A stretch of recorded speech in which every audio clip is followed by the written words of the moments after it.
started.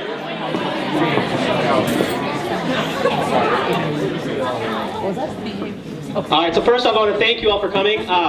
This is the third annual Tundra EdTech Tool Slam. I'm Jamie Aberbeck. I'm the Instructional Technology Coordinator for Schwab Schools. Hey! All right. If you are a Twitter user, the hashtag tonight is Tundra18. I want to start off tonight by just thanking everyone for making it. I realize that there's a lot going on right now. So tomorrow could be fun. So we're excited tonight. It's going to be a fast-paced night with lots of learning opportunity, networking, collaboration. You're going to notice our slideshow is very visual, and it inspired me today to make a slide that's nothing but GIFs. So if you can figure it out. Got it? Tundra EdTech Tool Slam 2018. Don't look at the tool one for very long though, because my eyes started to cross. It was kind of weird. All right, so I want to start off by thanking both Camera Corner and the Neville Museum. What makes tonight really special is that it's completely free. The Neville donates this awesome space for us to use. Camera Corner donates treats for us tonight, which we'll get to in a little bit. But how this Tool Slam idea started, there was a group of us who went to the Midwest Google Summit in Wisconsin Dells. We sat around a table 2 hours away, and we networked and collaborated with each other. And we laughed because we had to travel 2 hours to do that. So on the way home, it just hit me like, this is silly. Let's do this here. I think I called Beth Lemke, the director from the Neville, that night, and she's like, yeah, we'll host. And I called Camera Corner and said, would you guys sponsor snacks? And they're like, yeah, we'll do it. And that's how this has evolved. The first year we had, I think, 60 people. Last year we had just about 75, and as of a few minutes ago, I think we have 120 tonight, so that's awesome. So, yeah. So I want to thank the volunteers and the presenters, because like I said, none of you paid to come here, and I'm not paying anyone to be here, so this whole night is on the house, so it's awesome, so thank you. And I definitely want to thank you guys. A couple things. We have 22 districts represented here tonight. That's pretty awesome. Like I said, last year we had 75 that attended. This year we had 135 registered. We're right around 120. Of those 135 registered, 80 were first time. So just do me a favor, raise your hand if this is your first time. Wow. That is fantastic.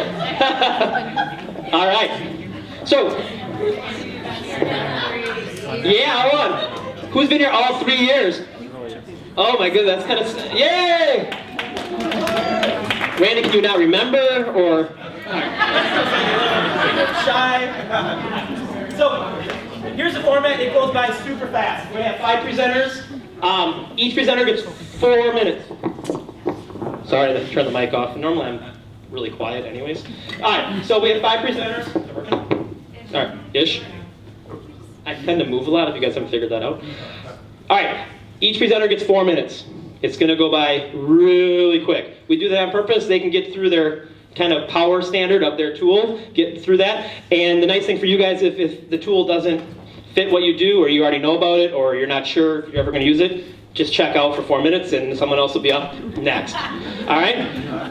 In between that, this year we have the idea of prize giveaways. We use a bunch of local businesses, the museum, Camera Corner. So in between each tool, we're going to have a prize giveaway. Josh is going to be our Oprah Winfrey handing out prizes tonight. And then after the first 25 minutes, we're going to sneak into the meeting rooms. In the meeting room, there's hopefully enough space for 120 people. We'll find out. We have snacks in the discovery room, which is where the Lego Lambo is. So you can kind of sneak your way through there to get snacks. And you just have time to network and collaborate. In that room will be the presenters that were on stage for the first session, as well as Ryan Swadley. Ryan, want to raise your hand? Ryan's in the back. Ryan is the education specialist here at the museum. He's going to talk about their virtual learning opportunities. And then Mike, want to raise your hand? Mike's amazing. He brought just an SUV full of tech tools and toys today. My wife's going to be mad if I'm going to blow our budget, I think, on that. I'm a little jealous. So make sure you hang out with Mike and see what he's got going on. You definitely will hear the MASH machine. And we'll be good to go. And obviously, get snacks. So with that, who's up first? Jen, I think you're up first. Different. There's way too many Jens. Oh my entire life is Jen. If your name is Jen. All right, this is Jen from Schwab. You ready? Yeah, if your name is Jen, please stand up. Please stand up. All right, so Seesaw. Raise your hand if you're a Seesaw user. Yeah, Seesaw is amazing, right? It's your next best friend. And Seesaw Activities has changed our lives this year. Because with activities, you can create those activities and you can share them out, you can assign them to your class, you can schedule them ahead of time, and make your life so much easier. So when you're doing this, there's a little light bulb. You go to activities, and then you can create an activity or borrow from somebody else. When you create an activity, you get to name it, and for your non-readers, you get to record yourself giving the instructions, which is amazing, because the kids can play that over and over and over again. You also can type up your directions, and as you can see, you can have little picture clues, little icons, to help them understand what's going on as well. And then you can include a template, so that when they open it up, they have a baseline to start with, and they can just layer their info over the top. So then you can also share these activities with other teachers. You can share them by getting an activity link with those 3 dots. You can share them through Seesaw for Schools if you have that. They can be shared with anybody in your building. You also can share them with other classes. So if you're a teacher who teaches the same class 4 times throughout the year, or you want to use this activity next year, you can share it with yourself and just cleanse your palette and reuse it. With Seesaw for Schools, it's really nice because when you create the activity, on the bottom there's a little toggle switch that you just turn on, and then that activity is available to anybody in your school. Customizing activities. So you can take an activity that somebody else did, and you can change it for your own benefits. You can change it to have your own questions or your own template, whatever you want. Free Seesaw accounts get 100 activities, Seesaw Plus get 500, and Seesaw for Schools are unlimited. But if you start running low on your amount of activities, all you have to do is archive some, and then you get more back. So you can add folders and skills to the activities to give yourself a little bit more organization in your work. So Angela, here's the plug for you and Global Read Aloud. When we did Global Read Aloud, we wanted to make sure everything was organized so that kids could easily access anything that we did with our sharing through our blog. And we did that by adding a GRA folder. Scheduling activities. So raise your hand if you have little kids. Yeah, do you binge watch Netflix at night after they go to bed? Yeah. So that's usually when my laptop comes out, it sits on my lap, and I get power work done, like I hammer it out. I can create as many activities as I want while I'm binge watching, and then schedule those out throughout the year. Once you create an activity, it doesn't have to be used right away. You can schedule it out so that it can occur whenever. So math exit tickets, you can schedule them to occur when you teach that lesson. And then, fabulous, fabulous people, Pulaski people, Sarah, amazing woman. All of them have started creating these compilations of Seesaw activities. So where you go to these links, they have started organizing activities like 1st grade, 2nd grade, 3rd grade, specials areas. And you can go there, click on the link, and then it will ask you to add it to your Seesaw activities. So thank you to all of those fabulous people for doing all of that hard work for us. All right, ready for the good stuff? Nice.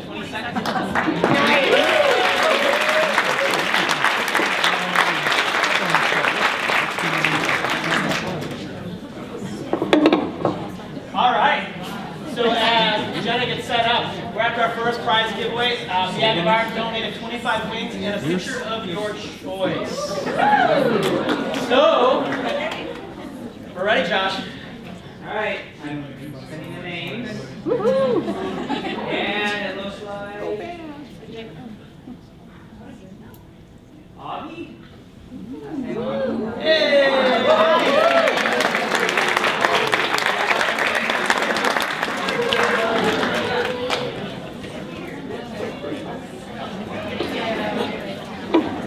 All right. So before I start, I have to do something.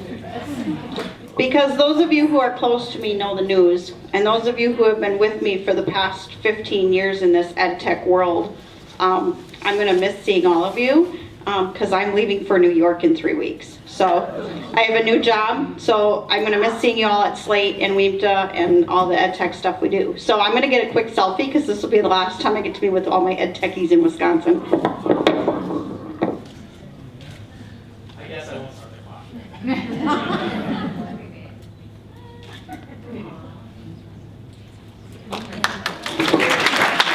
Thank you. All right, so I'm here to talk about Google Keep. And Google Keep is an application that is in your Google software, in your Google Suite. And it is one of the newer pieces that's available. I describe it to my teachers as a lot like a sticky note. And it goes with just about every one of your Google Suite applications. So in I'm going to just show you how you can do these little sticky notes. So you're going to go into your Google Suite and you're going to look for the light bulb. If you don't have it, you can get that through your Google search. You can also get a Google extension in the Google Web Store, and then it'll put it up in the browser, in the top of the browser. So the link for it is keep.google.com. So when I'm using it for note-taking, you click on the Google Keep and it creates a little sticky note. Notice in the sticky note that you can you can invite people and share it, you can change colors, add images, add links. In your label, you can add a label, you can also notice you can add drawings. So lots of different features when you're adding that note just by clicking on the ellipses. You can create Google Keep that goes with your reminders. So if you're using your Google Calendar, if you haven't changed this from tasks, change it to reminders. And when you change it to reminders, it allows you to create this whole list of reminders, as well as creating Google Keep notes that will sync with your calendar. So you can put in, on your Google Keep note, you can put in what date and time you want that to happen. So it goes right into your Google Calendar. And then when you're ready to use it with Google Docs, you're going to find it in the toolbar. So when you go into Tools, you go down to Keep Notepad, and now you can add comments to student work. You can create other notes, and you can actually draft a document right off of your Google Keep notes. So they work back and forth together. With the Google Keep extension, this is what I really use this a lot with my intermediate students and my middle school students when we're doing research. You click on when you're doing a research, such as here we were talking about dog care, and you click on the Google Keep extension, it will create a note with the link to the website, and then the student can actually put in information in that Google Keep note. So it's a really good way for them to take their notes when they're doing digital research. So I put together a list here of different ways, like 12 ways that our students are using Google Keep, and whether it's working on spelling or they're tracking their projects, if they have like a long-term project over a week or two with different tasks they need to complete. I mentioned the research note. Also when they're bookmarking websites. And then I have a list of 10 ways teachers are using it. Reflection, it's a great way for making notes about parent-teacher conferences, as well as keeping any meeting minute notes that you have and your to-do list. So I did put up here a resource page that gives you a lot more information, and it also has a link to to my section of the slides, so you can go back and you can look at some of those images again and check things out. So there you go. Thank you so much, and thanks for letting me do a selfie.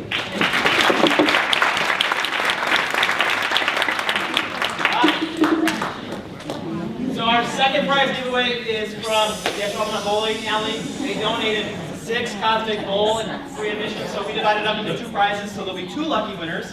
Josh? Alright, first one is going to be... Oh, it only takes so long at the last few clicks. Julie Bruss! There. And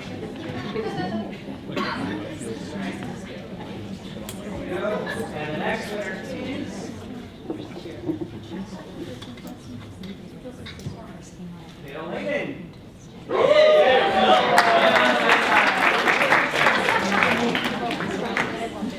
right, hey, Josh and Bishop, I'm going to keep winning. I'm going to get lots of prizes.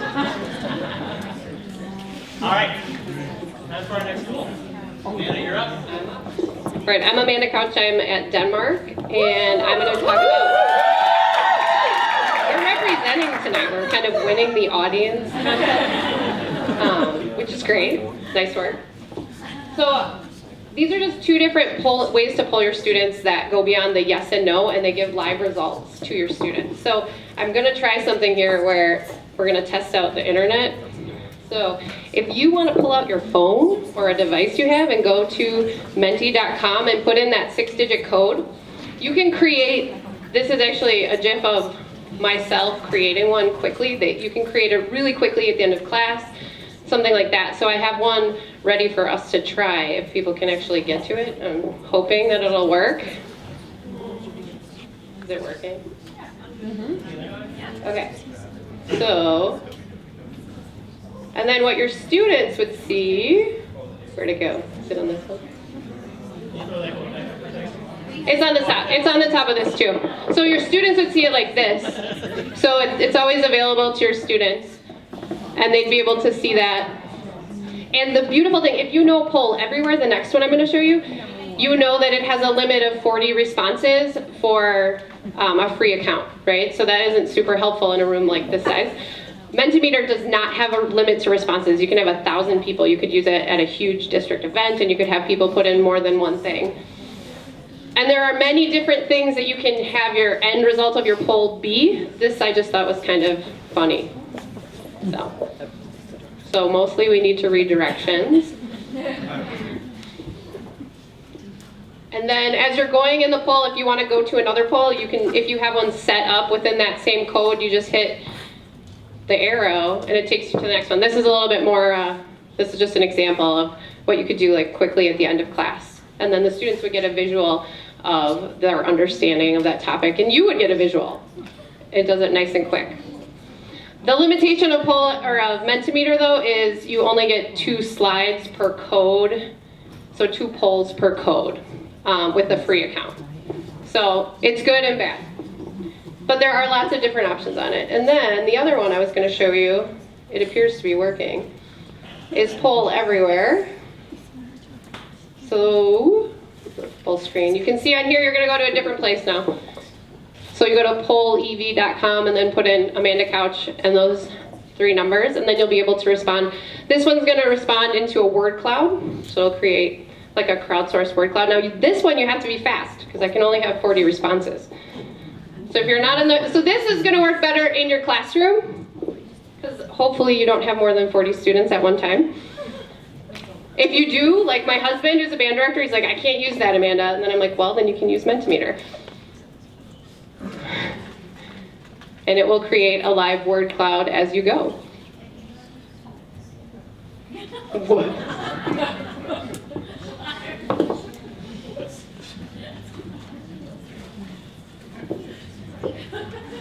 It also had some fun other features that you wouldn't necessarily think about for polling or crowd. Sexy.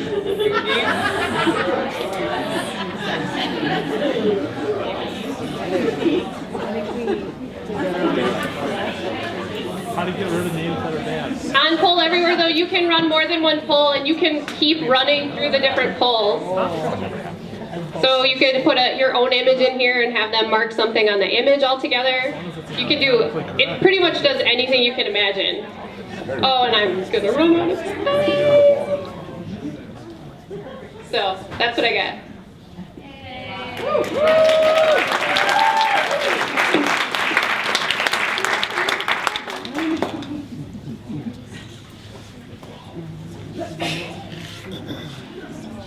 All right, next prize giveaway.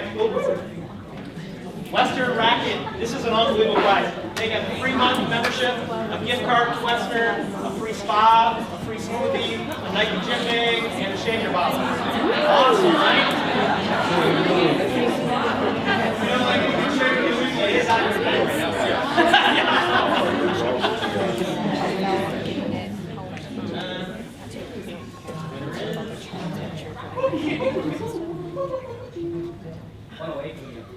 Connie Dexter.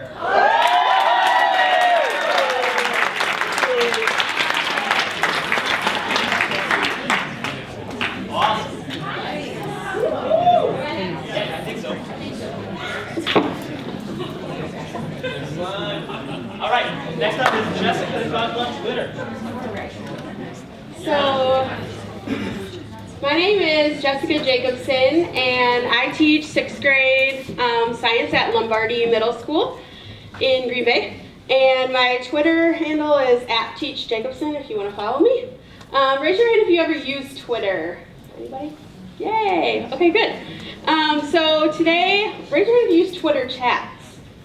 Oh, okay, only a few. Well, that's good. So I'm going to tell you about Twitter chats and why you should participate in Twitter chats a little bit today. So before I ever tried Twitter chat, I kind of envisioned something like this. I don't know. It was really scary. I attended an ed camp actually where someone presented on Twitter chats, and I was just pretty overwhelmed by the information that she shared, and thinking there's no way I'm ever going to participate in a Twitter chat.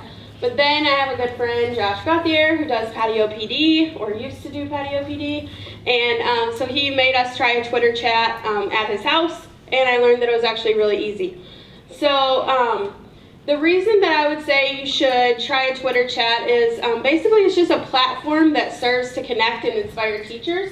So instead of us being like the storage house for all these great ideas, like the silo, it's a place where we can connect and engage. Because I don't know about you, but in my building we have 3 different lunches, and people don't actually eat lunch in the lounge anymore. So when you actually talk with the people that you don't teach with every day directly, I don't get a chance to do that with people in my building. That's one of the benefits. And so also, like, think about all the teachers that you know and all the great ideas that you have. I would say that probably everyone that's a teacher that stays in teaching has great ideas, whether those great ideas are how to build relationships with kids, or pedagogy, or content, or classroom management. We all have good ideas, and so we ought to just be sharing those ideas with each other and building off of each other. So I often think about teaching like running a race, and I am not a runner, but I have plenty of friends who are, and so whenever they talk about their running experiences, I think about my experiences in the classroom. So I guess my question to you is, which race would you rather run, the one on the left or the one on the right? And the one, for me, it's the one on the right, because at least there's people there to help you and lift you and push you. And so if you're thinking, hey, I'm already connected to my PLC or my CLT, why would I want to collaborate with some more people? The answer is just basically that is inherently limited based on those people that you're interacting with. And so Twitter chat would be a chance for you to get outside of that group and to cross those districts of barriers that we have for, or cross the barriers that we have for like district, school, grade level, subject area, whatever that may be. So if you were to participate in a Twitter chat, and if you come by later, that's what I'm gonna do at my little station. Here's a question: what classroom management system or tricks have helped you the most? And so here's a simple answer that you could use. So it just references the question. So this was Q4, so that's A4. Then the answer was a smile and individual greeting goes a long way. And then this particular Twitter chat happened to be #EduGladiators. So you just have to make sure that you include that hashtag. So 2 of my favorite Twitter chats are EduGladiators and Lead Up Chat, and they both happen to occur on Saturday mornings. Sometimes my family sleeps late on Saturday mornings, so I get up early and engage in Twitter chats, and it's just been really fun to engage with other teachers. So I would encourage you to try it out. Do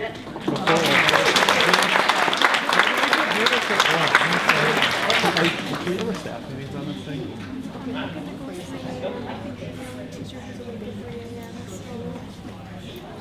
All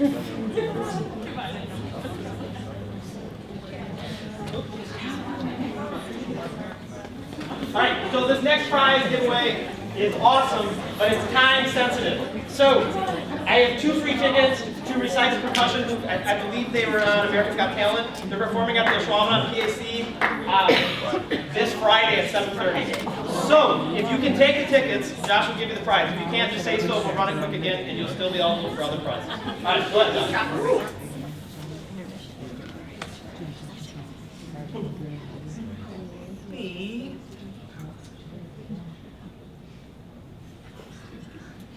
Suspense is killing me. Amy Minster. Amy?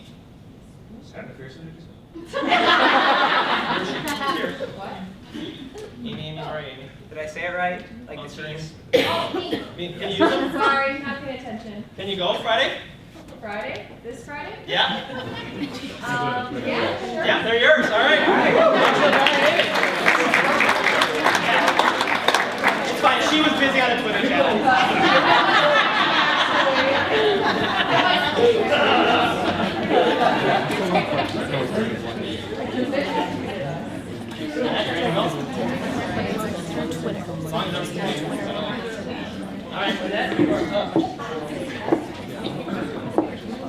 Okay, 4 minutes. My name is Lynette Peterson, and I teach at DePere High School, and I teach science there, specifically chemistry and anatomy. The tools that I want to show you would be one called AutoDraw, and another one called AWAP, but I don't really know how to say it. It's AWWAPP, so that's what I say to my kids every single time. Aww. So, thanks, Jamie. So, just to kind of give you a rundown of what we did, and when I say we, that means my other chemistry teachers and I, we started on Google Classroom and we pushed out an assignment to them on Google Docs, and then from that Google Doc, they had a link to AutoDraw, and then from there I took it a step further to Google Sites, because I wanted them to see each other's work and do kind of a little gallery walk and whatnot. So this is the assignment that I pushed out to them, and I made a copy for each student in Google Classroom. And their link is up there. They went to AutoDraw, and there's a quick tutorial if you need it. Otherwise, you do the start drawing. So, help, Josh. I'm letting you act that way. Any ideas?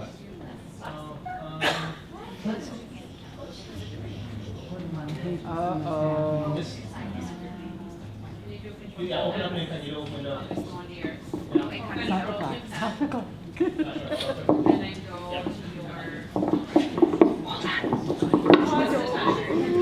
Yeah, we'll we're good. But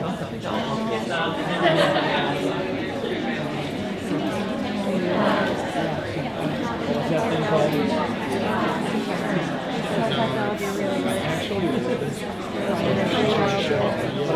This is a free collaboration.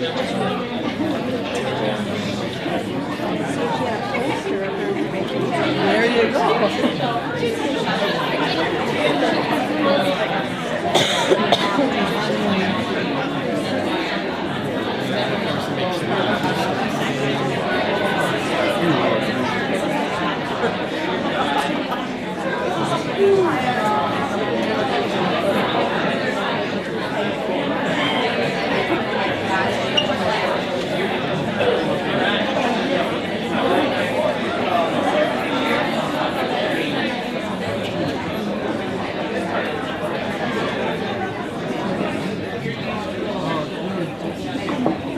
Okay, so I took up a little more of your time. We're good. I'm just gonna back this up.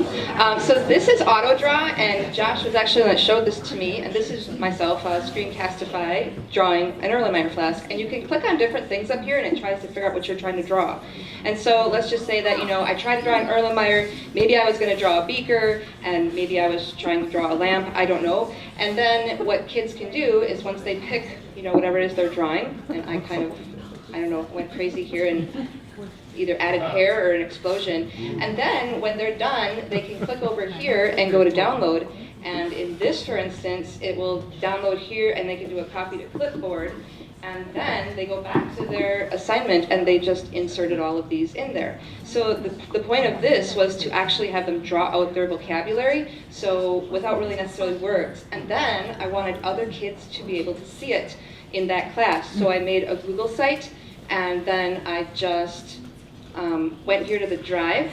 I picked my Google Classroom, I picked the class, I selected all of their docs, I put them in here, and the nice thing is they can just scroll through each of these. They don't have to open every single doc to see each other's.